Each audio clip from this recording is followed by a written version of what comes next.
আসসালামু আলাইকুম, স্বাগতম জানাচ্ছি আন্ডারস্ট্যান্ডিং কম্পিউটার বেসিক্স চ্যানেলে। প্রিয় বন্ধুরা, আমরা শিখতেছি একদম নতুনদের জন্য হাতে কলমে Microsoft Excel full course A to Z। তো আজকের পর্বে আমরা যেটা শিখব, কুইক অ্যাক্সেস টুলবার, কার্সর চিহ্নটা কিভাবে চেঞ্জ হয় সেটা শিখব। Cursor, text cursor, Excel cursor. এরপরে শিখব মিনি টুল ফরম্যাটিং বার, অর্থাৎ কলাম রিসাইজ করা, রো রিসাইজ করা। তারপরে যেটা শিখব খুবই গুরুত্বপূর্ণ, এক্সেল শিটের ভিতর কিভাবে আমরা যোগ করতে পারি, বিয়োগ করতে পারি, গুণ করতে পারি এবং ভাগ করতে পারি। আপনি যখন এক্সেল শিখতে আসবেন তখন কিন্তু যোগ, বিয়োগ, গুণ, ভাগ ব্যতীত কোনো কাজই করতে পারবেন না। তো আজকের বিষয়টা খুবই গুরুত্বপূর্ণ, আমরা খুব মনোযোগ সহকারে দেখব এবং শিখব। তো ভিডিও শুরু থেকে শেষ পর্যন্ত আমি এমডি মোসাদ্দেক বিজয় রয়েছে আপনাদের সাথে। তো চলেন স্টার্ট করি মাইক্রোসফট এক্সেলের 3 নম্বর ক্লাসটি। So without further ado, let's get down the work.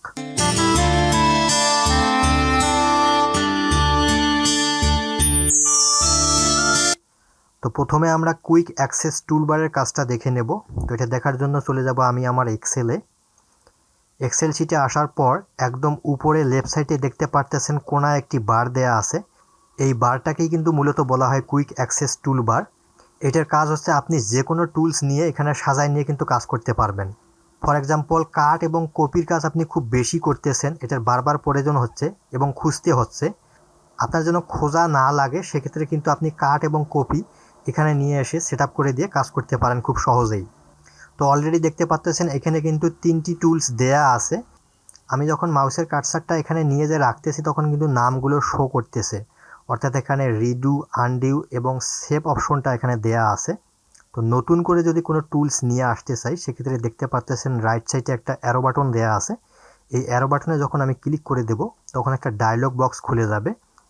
এখানে দেখতে পাচ্ছেন অলরেডি কিন্তু 3টা নেওয়া আছে, তাই 3টার সামনে কিন্তু টিক চিহ্ন দেখাচ্ছে। তো আমি এখান থেকে প্রথমে একটা নিয়ে দেখাই দেই। আমি এখান থেকে নিউ নিলাম, নিউ টুলসটা কিন্তু এখানে চলে আসলো। যখন মাউসের কার্সারটা রাখতেছি তখন কিন্তু নামটা শো করতেছে। এখানে অ্যারো বাটনে ক্লিক করে দিবেন, নিচে এসে খুঁজবেন আপনার যেটা প্রয়োজন অনুযায়ী কিন্তু আপনি সেটা নিতে পারবেন। ফর এক্সাম্পল, আমি এখানে ওপেনটা নিতে পারি, এখানে ওপেন চলে আসলো। এখন কিন্তু কুইক অ্যাক্সেস টুলবারে এগুলো দাঁড়ায় যাচ্ছে। আমি আমার প্রয়োজন অনুযায়ী কিন্তু এখান থেকে নিয়ে কাজ করতে পারবো। আমি এখান থেকে আরও কিছু নিয়ে আসতে পারি। অ্যারো বাটনে ক্লিক করে দেব। অ্যারো বাটনে ক্লিক করে দেওয়ার পর একদম নিচে আসবেন, নিচে এসে দেখবেন মোর কমান্ডস। জাস্ট এই মোর কমান্ডসে ক্লিক করে দেবেন। এখানে ক্লিক করে দেওয়ার পর এরকম একটা এক্সেল অপশন খুলে গেল। এটার নাম কিন্তু হচ্ছে এক্সেল অপশন। তো এই এক্সেল অপশনে এসে দেখবেন সবগুলো টুল কিন্তু এখানে সাজায় দেয়া আছে, অর্থাৎ যে টুলসগুলো আমরা নিয়েছিলাম সেগুলো কিন্তু এখানে রাইট সাইডে শো করতেছে। সেভ, আন্ডো, নিউ, ওপেন এগুলো কিন্তু আমাদের নেওয়া আছে। আমরা চাইলে এখান থেকে আরও কিছু নিতে পারি। আমি চাচ্ছি এখানে ফিল কালারটা নিব। এই ফিল কালার এসে ক্লিক করে দেব। ক্লিক করে দেওয়ার পর রাইট সাইডে দেখবেন অ্যাড, জাস্ট এই অ্যাডে ক্লিক করে দিবেন। অ্যাডে ক্লিক করা মাত্রই কিন্তু ফিল কালারটা এখানে চলে আসলো। এভাবে আমার কাজের পরিপ্রেক্ষিতে আমি আরও কিছু নিতে পারি। আমি চাচ্ছি এখানে ফন্ট সাইজটা নেব, জাস্ট এই ফন্ট সাইজে ক্লিক করে দিলাম। এখান থেকে এসে অ্যাডে ক্লিক করে দেব। এই ফন্ট সাইজ কিন্তু এখানে অ্যাড হয়ে গেল। তো সব কিছু নেওয়ার পর জাস্ট এখানে নিচে এসে দেখবেন ওকে, এখানে ওকেতে ক্লিক করে দিলে সবগুলো কিন্তু এখানে কুইক অ্যাক্সেস টুলবারে চলে আসলো। এখান থেকে আপনি খুব সহজে নিয়ে কাজ করতে পারবেন। তো এই ছিল কুইক অ্যাক্সেস টুলবারের কাজ। আপনার যেটা প্রয়োজন আপনি নিয়ে কাজ করতে পারবেন, প্রয়োজন না থাকলে সেটা এখান থেকে ডিলিট করে দিতে পারবেন। মাউসের কার্সারটা রেখে রাইট সাইডে ক্লিক করে দিবেন।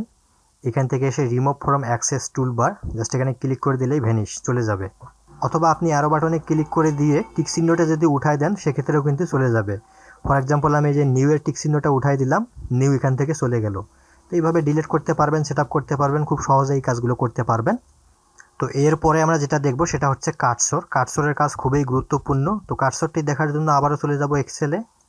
তো এক্সেল শিটে আসার পর এখানে দেখতেছেন মাউস দিয়ে আমি নাড়াচাড়া করতেছি, এটাকে কিন্তু বলা হয় কার্সর, অর্থাৎ এই চিহ্নটাকে আমরা চিহ্নিত করব।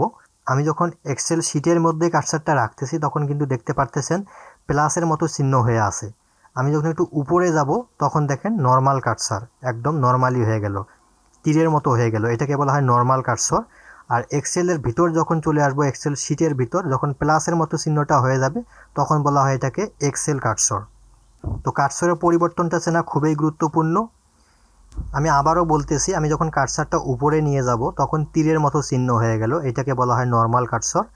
আবার যখন এক্সেল শিটের ভিতরে নিয়ে আসবো তখন কিন্তু প্লাসের মতো হয়ে গেল, অর্থাৎ এইটাকেই বলা হচ্ছে এক্সেল কার্সর। আমি যখন যে কোনো একটা সেলের ভিতর রেখে ক্লিক করব তখন দেখতে পাচ্ছেন আমার কার্সারটা কিন্তু আইয়ের মতো হয়ে গেল, তখন এটাকে বলা হয় কিন্তু টেক্সট কার্সর। অর্থাৎ এই আইয়ের মতো কার্সারটার চিহ্ন যখন হয়ে যাবে তখন আপনি খুব সহজে কিন্তু লিখতে পারবেন যে কোনোখানে যে কোনো কোথাও। তো আমরা কার্সরের 3টা জিনিস শিখে ফেললাম। উপরে যখন নিয়ে যাব এমনিতে নর্মালি কার্সর, কাজের এরিয়া ওয়ার্কশিটের মধ্যে যখন নিয়ে আসবো তখন বলা হচ্ছে এটাকে এক্সেল কার্সর, এবং কোনোখানে ক্লিক করে যখন লিখবো কার্সারটা যখন আইয়ের মতো হয়ে যাবে তখন বলা হচ্ছে এটাকে টেক্সট কার্সর। তো আশা করি কার্সরের পরিবর্তনটা দেখতে পারছেন এবং বুঝতে পারছেন। প্রিয় বন্ধুরা, এখন আমরা যেটা দেখব মিনি টুল ফরম্যাটিং বার। তো এই মিনি টুল ফরম্যাটিং বারটা খুবই গুরুত্বপূর্ণ। তো এটা দেখার জন্য আমরা চলে যাব আবারও এক্সেলে। তো এক্সেলে আসার পর এক্সাম্পল হিসেবে আমি যদি এখানে কিছুটা লিখে দেই, আন্ডারস্ট্যান্ডিং কম্পিউটার বেসিক্স লিখে দিলাম। তো লিখে দেওয়ার পর আমি যখন লেখাটাকে সিলেক্ট করব, সিলেক্ট করার সাথে সাথে ডান সাইডে দেখতে পাচ্ছেন একটা সুন্দর ফরম্যাট চলে আসছে। এইটাকেই কিন্তু বলা হয় মিনি ফরম্যাটিং টুল বার। অর্থাৎ এখান থেকে সংক্ষিপ্ত রূপে কিন্তু আপনারা খুব সহজেই কাজগুলো করতে পারবেন। এই লেখাটাকে চাইলে আপনি বোল্ড করতে পারবেন, ইটালিক করতে পারবেন, লেখার ফন্ট চেঞ্জ করতে পারবেন, লেখাটা বাড়াতে পারবেন আবার কমাতে পারবেন, অর্থাৎ বড় ছোট করতে পারবেন। তো সব কিছুই কিন্তু সংক্ষিপ্তভাবে এই ফরম্যাটিং টুলবারটা থেকে আপনারা করতে পারবেন। তো আমি যদি লেখাটাকে বোল্ড করে দেই সাথে সাথে লেখাটা বোল্ড হয়ে গেল। তো আমি চাইলে লেখাটাকে এখানে ফন্ট সাইজ থেকে বাড়াতে পারি আবার কমাতে পারি। এখানে এসে ফন্ট কালারটা চেঞ্জ করে দিতে পারি। এখানে বিভিন্ন ধরনের কালার আছে, আপনার যেটা ভালো লাগে সেই কালারটা দিতে পারবেন। আমি এটাকে রেড করে দিলাম। ইনক্রিজ করলে লেখাটি বড় হবে এবং ডিক্রিজ যদি করি তাহলে লেখাটি ছোট হয়ে যাবে। লেখার স্টাইল করতে চাইলে এখানে ইটালিক করতে পারেন। তো এইভাবে কিন্তু এই মিনি ফরম্যাটিং টুলবারটা নিয়ে কাজ করতে পারেন। তো এরপরে আমরা দেখব কলাম রিসাইজ এবং রো রিসাইজ, অর্থাৎ কলাম এবং রো কীভাবে বড় এবং ছোট করা যায়। তো এটা দেখার জন্য আবারও এক্সেলে চলে যাব। কলাম এবং রো নিয়ে ফার্স্ট ক্লাসে আমি ডিটেলস আলোচনা করেছি, তারপরও এখানে আমি একটু দেখাই দিতেছি। এখানে উপর থেকে নিচ পর্যন্ত যে ঘরগুলো দেখতে পাচ্ছেন এগুলোকে প্রত্যেকটা বলা হয় এক একটি কলাম, এবং ডান সাইড থেকে বাম সাইডে যে ঘরগুলো দেখতে পাচ্ছেন এগুলো প্রত্যেকটাকে রো বলা হয়, এবং মাঝের ছোট ছোট খুব ঘরগুলোকে বলা হয় এক একটি সেল। তো আমি যখন একটা সেলের ভিতর কিছু লিখে দেব, সেলের ভিতর গিয়ে ডাবল ক্লিক করলে কিন্তু আপনারা লিখতে পারবেন। আমি যদি এখানে কিছু লিখে দিই এইভাবে, তো দেখতে পাচ্ছেন লেখাটি কিন্তু আমার আর এক ঘরের ভিতর থাকলো না, 3টা ঘর অবধি লেখাটি চলে গেছে। তো এই লেখাটাকে আমরা একটা কলমের ভিতরে রাখার জন্য যেটা করতে পারি, কলামটাকে অবশ্যই বড় করতে হবে। তো কলাম কিভাবে বড় এবং ছোট করব, খুবই সহজ। একদম উপরে চলে যাবেন, উপরে যে ক্লিক করা মাত্রই লেখাটি যখন সিলেক্ট হবে তখন মাউসের কার্সারটার দিকে দেখবেন। মাউসের কার্সারটা যখন প্লাসের মতো হয়ে যাবে তো মাউসের লেফট বাটন ক্লিক করে ধরে, অর্থাৎ বাম সাইডে ধরে এভাবে যদি টেনে নিয়ে যান তাহলে কিন্তু কলামটি বড় হয়ে যাবে। এখন দেখেন লেখাটা কিন্তু একটি কলামের ভিতরে চলে আসলো।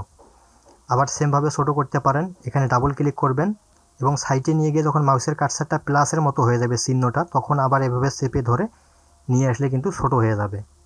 তো এইভাবে খুব সহজেই বড় এবং ছোট করতে পারবেন কলামগুলো। ঠিক একইভাবে রো কীভাবে বড় করতে পারেন এবং ছোট করতে পারেন। তো বাম সাইডে যে ডিজিটগুলো দেখতে পাচ্ছেন সেই ডিজিটে ক্লিক করে দিবেন। ক্লিক করে মাউসের কার্সারটা যখন চেঞ্জ হয়ে যাবে, প্লাসের মতো হয়ে যাবে, তখন এভাবে ধরে কিন্তু বড় ছোট করতে পারবেন। এভাবে ধরে বড় ছোট করা যাবে। এই পর্যায়ে আমরা শিখব মাইক্রোসফট এক্সেলে কিভাবে যোগ করতে হয়, কিভাবে গুণ করতে হয়, কিভাবে ভাগ করতে হয়, কিভাবে বিয়োগ করতে হয়। তো এক্সেল শিখতে আসলে প্রাথমিকভাবে এই কাজগুলো জানা খুবই জরুরি, কারণ এই যোগ বিয়োগ গুণ এবং ভাগ ব্যতীত আপনি অফিস ব্যবসা প্রতিষ্ঠান কোনোখানেই কাজ করতে পারবেন না। তো এই বিষয়টা আমরা ইম্পর্টেন্টলি দেখব। তো প্রথমে চলেন দেখি কিভাবে যোগ করতে হয়। তো যোগ করার জন্য আমি আবারও চলে যাচ্ছি এক্সেলে। তো এক্সেলে আসার পর আমি একদম A1 সেলটাতে চলে আসলাম। এখানে এসে ডাবল ক্লিক করে দিলাম। এখানে একটি সংখ্যা লিখে দেব। প্রথমে আমি লিখে দিলাম 50 এবং B1-এ এসে লিখে দিলাম 40। A1-এ 50 এবং B1-এ 40। তো আমি এখানে C1-এ এসে আমি আমার রেজাল্টটা নিয়ে আসবো, আসলে 50 এবং 40 যোগ করলে কত হয় সেই রেজাল্টটা C1-এ দেখবো আমরা। তো এটা যোগ করার জন্য আপনাকে যেটা করতে হবে, এখানে যে রিবন দেখতেছেন, রিবনের একদম লাস্ট কর্নারে দেখতে পারতেছেন অটো সাম। এই অটো সামে চলে আসবেন। এই অটো সামের কিন্তু অনেক কাজ আছে, তো আমরা স্টেপ বাই স্টেপ দেখব। তো অটো সামের পাশে একটা অ্যারো বাটন আছে, আমরা জাস্ট এই অ্যারো বাটনে ক্লিক করে দেব। ক্লিক করে দেওয়ার পর এখানে উপরে দেখতে পাচ্ছেন সাম। তো এই সাম অপশনটাতে ক্লিক করা মাত্রই কিন্তু সাথে সাথেই দেখেন আমার এই A1 এবং B1 সিলেক্ট হয়ে গেছে, এবং যোগ করার একটা ফর্মুলা এখানে দেখাচ্ছে। তো এই ফর্মুলাটা নিয়ে আমরা পরে কথা বলবো, আপাতত আজকে যোগ করে দেখতেছি আসলে কিভাবে যোগ করতে হয়। তো যারা যোগ বিয়োগ গুণ করতে পারেন নর্মালি তারা এই বিষয়টা স্কিপ করে যাবেন, আমি জাস্ট নতুনদের জন্য দেখাচ্ছি। তো এইভাবে সিলেক্ট হওয়ার পর আপনাকে আর কোথাও কোনো কিছু করতে হবে না, জাস্ট ইন্টারে চাপ দিবেন। ইন্টারে চাপ দিলেই কিন্তু রেজাল্টটা চলে আসবে। আমি ইন্টারে চাপ দিলাম, এখন দেখেন 50 এবং 40 যোগ করলে 90 হয়, সেই 90 কিন্তু এখানে দেখাচ্ছে। তো সেমভাবে আমরা আর একটা যোগ করে দেখি। এখানে A2তে আমরা একটা বড় সংখ্যা লিখে দিই, এখানে লিখে দিলাম আমি 7000 এবং B2তে এসে লিখে দিলাম 6000 এবং C2তে আমরা রেজাল্টটা নিয়ে আসব। সেম একই কাজ, চলে যাবেন একদম কর্নারে, এখানে এসে দেখবেন অটো সামের অ্যারো বাটনে ক্লিক করে দিবেন এবং নিচে এসে দেখবেন সাম, জাস্ট এই সামে ক্লিক করে দিবেন। তো সামে ক্লিক করা মাত্রই কিন্তু দুইটি সংখ্যাই সিলেক্ট হয়ে যাবে এবং সিলেক্ট হয়ে যাওয়ার পর আপনি ইন্টারে চাপ দিবেন। ইন্টারে চাপ দিলে কিন্তু রেজাল্টটা চলে আসবে। তো তারপরে আমরা দেখবো আসলে কিভাবে বিয়োগ করতে হয়। তো আমি এটা ডিলিট করে দিচ্ছি, এইভাবে ধরে সিলেক্ট করে নিয়ে কিবোর্ড থেকে ডিলিট চাপ দিলেই কিন্তু এটা ডিলিট হয়ে যাবে। তো বিয়োগ করার জন্য সেম আমরা একটা সংখ্যা লিখে নেই, এখানে আমি লিখে দিলাম 50 এবং B1-এ এসে লিখে দিলাম 30, C1-এ এসে রেজাল্টটা নিয়ে আসবো। সেম একই কাজ, চলে যাবেন অটো সাম থেকে সামে ক্লিক করে দিবেন। তো সামে ক্লিক করা মাত্রই কিন্তু সিলেক্ট হয়ে গেছে এবং ফর্মুলাটা চলে আসছে। তো এখানে বিয়োগ করার জন্য আমাকে যেটা করতে হবে, এই A1 এবং B1-এর মাঝখানে দেখতে পারতেছেন একটা চিহ্ন, কোলন চিহ্ন দেয়া আছে। তো এই কোলন চিহ্নটা আমরা উঠাই দিয়ে মাইনাস চিহ্নটা বসাই দেব। আমি জাস্ট এখানে ক্লিক করতেছি, মাউস দিয়ে ক্লিক করে ব্যাক স্পেস চাপ দেবো, এটা চলে গেল। তো এখন কিবোর্ড থেকে আমরা যদি মাইনাসে চাপ দেই, তো এই যে এখানে দেখতে পারতেছেন কিবোর্ডের নাম্বার প্যাডে এসে এখানে দেখবেন একটা মাইনাস চিহ্ন আছে। এই যে এখানে মাইনাস চিহ্ন, এই মাইনাস চিহ্নতে ক্লিক করলে কিন্তু চিহ্নটা ওখানে বসে যাবে। তো মাইনাস চিহ্নটা বসার সাথে সাথেই কিন্তু A1 এবং B1-এর কালারগুলো চেঞ্জ হয়ে গেল। তো এখন আমরা যদি ইন্টারে চাপ দিই তাহলে কিন্তু ফলাফলটা পেয়ে যাব, অর্থাৎ রেজাল্টটা পেয়ে যাব। এখন দেখেন 50 থেকে 30 মাইনাস হয়ে গেলে আর থাকে 20। তো রেজাল্টটা আমরা খুব সহজেই পেয়ে গেলাম। তো সেমভাবে একটা বড় সংখ্যা যদি এভাবে বিয়োগ করে দেখি, এখানে দিলাম আমি 700 এবং এখানে এসে দিলাম 300। তো এই C1 সেলটাতে রেজাল্ট নিয়ে আসবো। সেম একইভাবে রিবন থেকে একদম লাস্ট কর্নারে দেখবেন অটো সাম থেকে সামে ক্লিক করে দিবেন। সিলেক্ট হওয়া মাত্রই এখানে এসে এই কোলন চিহ্নটা উঠাই দিয়ে মাইনাস চিহ্নটা বসাই দিবেন। মাইনাস চিহ্ন বসার পর কিবোর্ড থেকে ইন্টার চাপ দিলেই রেজাল্টটা চলে আসবে। তো এইভাবে ধরে আমরা সিলেক্ট করে নিচ্ছি, সিলেক্ট করে নিয়ে কিবোর্ড থেকে ডিলিট চাপ দিলেই চলে যাবে। তো এখন আমরা দেখব আসলে কিভাবে গুণ করতে হয়। সেম একই নিয়ম, এখানে আমি একটা সংখ্যা বসাই দিচ্ছি, এখানে লিখে দিলাম 70 এবং B1-এ লিখে দিলাম 80। এই C1-এ ফলটা নিয়ে আসবো। সেম আগের মতো চলে যাবেন অটো সাম থেকে নিচে এসে সামে ক্লিক করা মাত্রই যখন সিলেক্ট হয়ে যাবে এখানে এসে আপনি এই কোলন চিহ্নটা A1 এবং B1-এর মাঝখান থেকে উঠাই দিবেন, ব্যাক স্পেস চাপ দিলে চলে যাবে। এখানে এসে আমরা গুণ চিহ্নটা বসাই দেব। গুণ চিহ্ন কোথায় পাবেন আমি দেখাই দিচ্ছি। তো নাম্বার প্যাডে এসে দেখতে পাচ্ছেন এখানে স্টারের মতো একটা চিহ্ন আছে, এই চিহ্নটাকে কিন্তু বলা হচ্ছে গুণ চিহ্ন। তো এই স্টারে চাপ দিলেই কিন্তু গুণ চিহ্নটা বসে যাবে। তো কিবোর্ড থেকে আমি গুণ চিহ্নটা দিয়ে দিলাম। ক্লিক করার সাথে সাথেই দেখেন A1 এবং B1-এর ঘর দুটির কালার চেঞ্জ হয়ে গেল। এখন আমি যদি ইন্টারে চাপ দিই তাহলে কিন্তু ফলাফলটা চলে আসবে। সেম একইভাবে গুণ করতে পারবেন। তো আমি এই সংখ্যাটা এখানে উল্টাই দিচ্ছি, এখানে লিখে দিলাম 80 এবং এখানে এসে দিলাম 70। চলে যাবেন অটো সাম থেকে এখানে এই চিহ্নটা কোলন চিহ্নটা উঠাই দিয়ে গুণ চিহ্নটা বসাই দেবেন কিবোর্ড থেকে, দেন ইন্টারে চাপ দেবেন, তাহলে কিন্তু ফলাফল চলে আসলো সেমভাবে। তো এইভাবে সিলেক্ট করে নিয়ে আমি ডিলিট করে দিচ্ছি। তো সেম একইভাবে আমরা ভাগ করে নেব এখানে। তো ভাগ করার জন্য আমি একটা সংখ্যা লিখে নিচ্ছি, এখানে A1-এ লিখে দিলাম 50 এবং B1-এ লিখে দিলাম 10। C1-এ ফলাফলটা নিয়ে আসব। সোজা চলে যাবেন অটো সাম থেকে সামে ক্লিক করে দিবেন। সিলেক্ট হওয়ার পর সেম একইভাবে কোলন চিহ্নটা উঠাই দিয়ে কিবোর্ড থেকে ভাগ চিহ্নটা বসাই দিবেন। কিবোর্ডের নাম্বার প্যাডে এসে দেখবেন এখানে যে অবলিকের মতো চিহ্নটা, এটাকে কিন্তু বলা হচ্ছে ভাগ। এই ডিভাইডেড ভাগ চিহ্নটা খুব সুন্দরভাবে বসাই দিবেন কিবোর্ড থেকে। তো বসাই দেওয়ার সাথে সাথে কিন্তু কালারগুলো চেঞ্জ হয়ে যাবে এবং ইন্টারে চাপ দেবেন, তাহলে কিন্তু ফলাফলটা চলে আসবে। তো এইভাবেই আপনারা যোগ বিয়োগ গুণ এবং ভাগ করতে পারবেন। তো এগুলো আমরা বেসিক শিখতেছি, আমরা কিন্তু ফর্মুলা অনুযায়ী অনেকগুলো কাজ করব। যারা একদমই নতুন কম্পিউটার সম্বন্ধে কিছুই বুঝেন না তাদের জন্য কিন্তু এই বিষয়টা অনেকটাই কাজে দিবে। তো সেমভাবে আমি আরেকটা ভাগ করে নিচ্ছি। এখানে লিখে দিলাম 80 এবং এখানে এসে লিখে দিলাম 40। C1-এ ফলাফলটা নিয়ে আসবো। চলে যাবেন অটো সামে। অটো সাম থেকে সামে ক্লিক করে দেওয়ার পর এখান থেকে কোলন চিহ্নটা উঠাই দিয়ে ডিভাইডেড ভাগ চিহ্নটা বসাই দিলাম এবং ইন্টারে চাপ দিলাম। সাথে সাথে কিন্তু ফলাফলটা চলে আসলো। তো আশা করি সকলেই বুঝতে পারছেন কিভাবে ভাগ করতে হয়, গুণ করতে হয় এবং বিয়োগ করতে হয়। তো আজকের ক্লাসটা এতটুকুই থাকবে। এরপরে আমরা অনেক কিছুই করব, অনেক বড় বড় হিসেব নিকাশ করব এই এক্সেলের মধ্যেই। তো এই কোর্সটাতে আপনারা সব কিছুই শিখতে পারবেন। স্টেপ বাই স্টেপ যখন আমরা ক্লাসগুলো করব তখন কিন্তু সব কিছুই বুঝতে পারবো।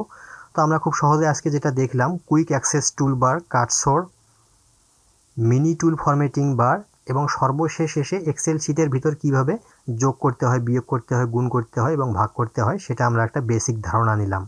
তো দেখা হচ্ছে নেক্সট ক্লাসে। সবাই ভালো থাকবেন, সুস্থ থাকবেন। আজকের মতো এখানে বিদায় নিচ্ছি। Still then take care and stay safe. আল্লাহ হাফেজ।